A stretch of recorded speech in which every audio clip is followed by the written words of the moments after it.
Çarşul avarak ummat khiri ya Habib halkul bhechoniye nizam alda hadize zamana geşkün keda kufru emel kün keda kena bu çol pakyon çara kotun konurugu çoru kabat sadahe tabat ila Allah Afuha bitochoni rorchize bago hecho Hebrahmu genejeye Rahmana sulşeyake Şevni gidadil hecho Durmuna jadguroni Yina kul kadru hece Kulu balratanagi Kabul habe ya Allah Ahara bnecer mevlid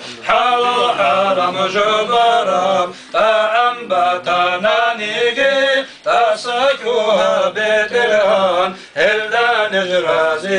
için Munvukkundan dikaral Dina kulu vasiyat sazi Durgu şefaat azul Şize bi habib buta Hisab sual habize Arasat Allah çinde Neçun hekun nirtoge Hakka urusula zulhan Ahir zaman aldıkum Zunubu tekaralniş Zabaniyat alraçun Basra reze toge Tavbu yahi kahala Ahlu nicruganige Cuca hakul tsadasa Soni dutsa avarak Allah gafurur rahim Habib aste çobkege Tadul bala aldasa Ummat khasar hiyakul Khaskuris duye khalik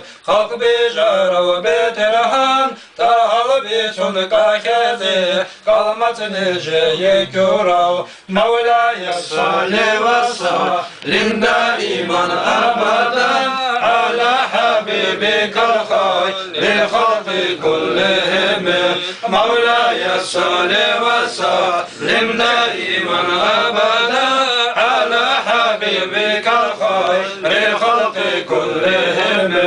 Daima abadiya Salat salam ke Allah Halka kulgu khiriya Dur hamil amalida Ya Rabbi birçin Habib Habiba sulhur gun ruhu İlama halda kul Salat salam alda kul Ya Rabbi rizqin şunki Habiba sul şefaat Abnecir meclis alda Damdi şarar şinazi Amin Allah ya Allah Amin Allah ya Allah Amin Allah ya Allah Kabul Habibi Terhan Sallallahu teala ve sellem ala Resulina Muhammedin ve ala alihi ve sahbihi ecmaîn.